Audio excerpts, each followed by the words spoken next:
Salut Catherine, salut Pablo. Salut, salut. Ça va? Ouais. On a vu Vous mieux. êtes prêts à rire? Ouais, vas-y. Certainement. Je vous ai préparé un petit stand-up aujourd'hui. Go. Non, je blague. J'ai pas du tout le talent pour faire un stand-up. Sans doute Pablo serait bien meilleur que moi, Catherine aussi d'ailleurs. Mais quand même, cette Je ne doute de présidentielle, rien, Pablo. non, Pablo ne doute de rien du tout. Cette présidentielle, c'est un peu un show permanent, non? C'est un peu un stand-up permanent. Hier soir, encore au Parti socialiste, c'était le festival des punchlines.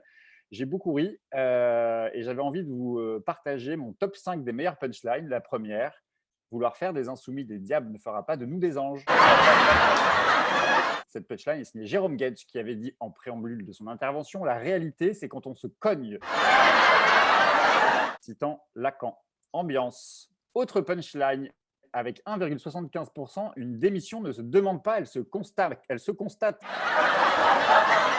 Bim, prends-toi ça Anne Hidalgo, prends-toi ça Olivier Faure. Cette punchline est signée Jean-Philippe Desrosiers. On a pu aussi entendre cette blague, cette citation, cette référence même. La direction nationale du Parti socialiste nous propose la stratégie de Jean-Claude Duss. Sur un malentendu, ça peut passer. Hilarant. Allez, une dernière pour la route. Le Messie guidant les foules, c'est pas nous. A crié qui? Carole Delga. Carole Delga, qui n'est pas franchement emballée par l'idée d'une discussion pas, avec c'est les bon. insoumis. Bref, C'est ma préférée. ambiance. Je pense qu'elle a remplacé Valls dans mon cœur.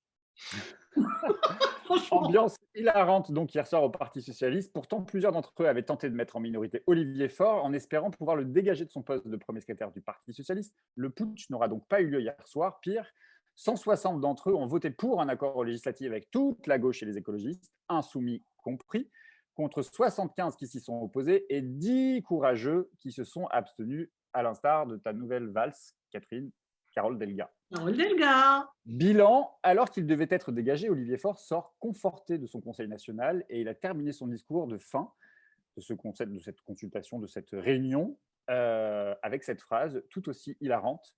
Si Jean-Luc Mélenchon veut être Premier ministre, il faut que la gauche gagne et pour gagner, elle doit être rassemblée, a-t-il conclu.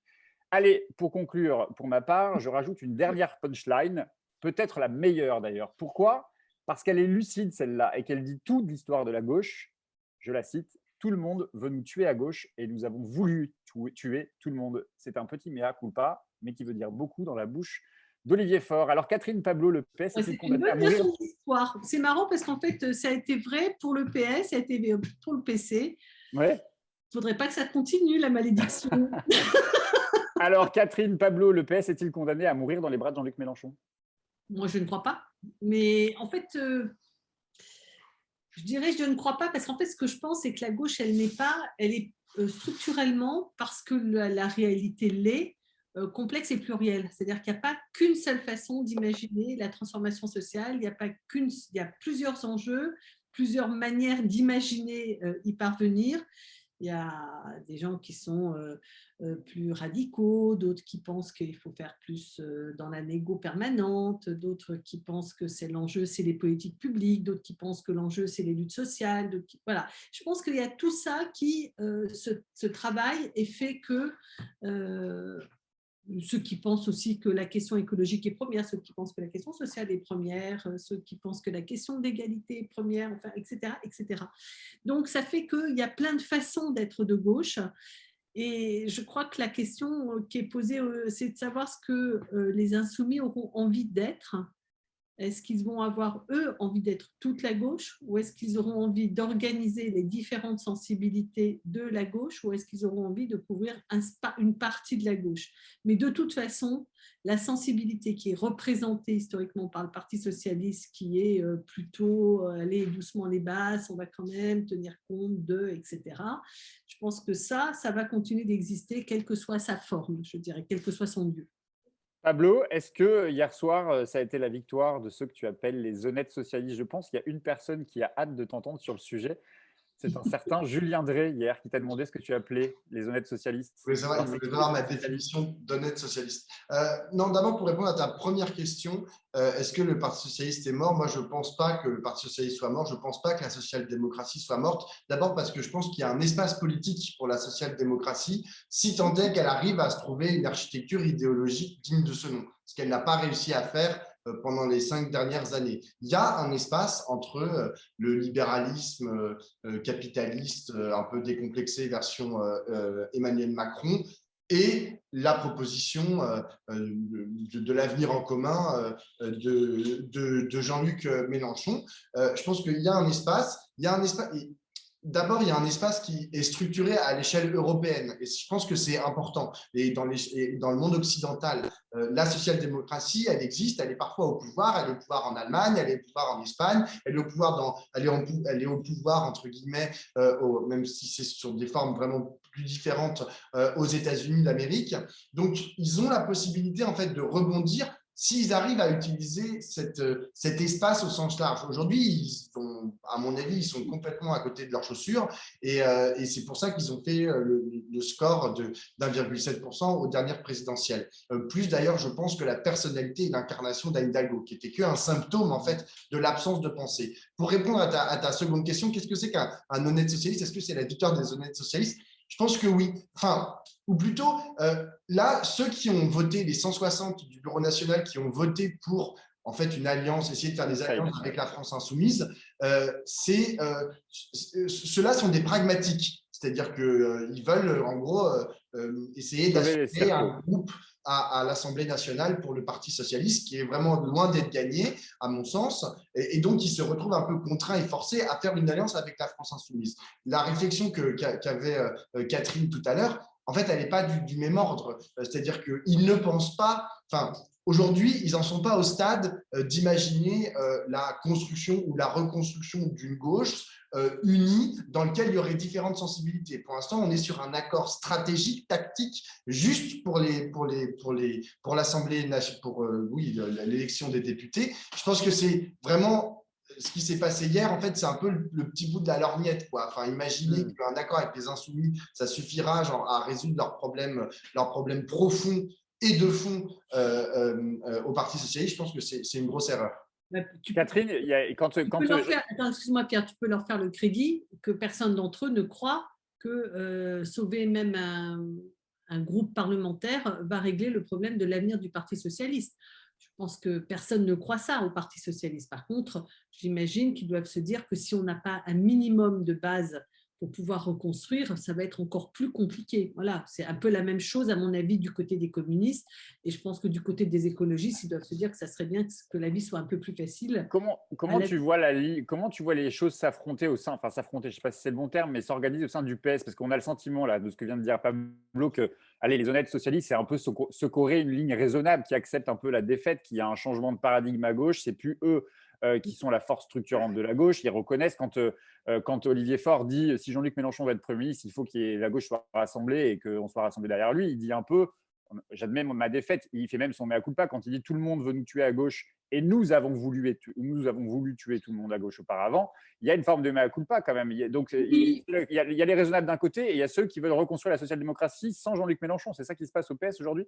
Oui, je ne sais pas. Ce que je pense, c'est qu'il y a probablement encore deux lignes, qui est une ligne socialiste et une ligne sociale-libérale. Moi, j'ai plutôt ça comme sentiment. Et ce qui est assez frappant, c'est ce vote où il y avait donc 160 qui ont donné un accord à la ligne Olivier Faure et 75 qui se sont prononcés sur une autre ligne et qui est probablement, je dirais, la bande sociale-libérale à l'intérieur du Parti socialiste. Donc, je pense que, ça marque une division idéologique en leur sein.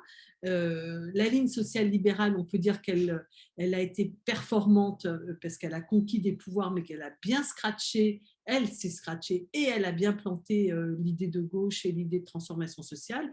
Mais les 160 autres, enfin ceux qui représentent l'autre courant, c'est-à-dire une ligne socialiste de transformation sociale qui ne soit pas social-libérale, pour l'instant, ils n'ont pas trouvé la façon de faire. D'abord, ils ont pas fait le bilan critique de ce qui s'est passé au temps du social-libéralisme, mais par ailleurs, il ne suffit pas d'être simplement critique, il faut être capable d'inventer ce que c'est que la transformation sociale non social-libérale, sachant que Jean-Luc Mélenchon, quoi qu'on en dise, n'est pas un gauchiste d'extrême gauche. Moi, je ne crois pas. C'est-à-dire que je pense que, d'une certaine manière, il propose des réformes ou des transformations qui, du temps du programme commun, auraient été validés par communistes et socialistes en chœur.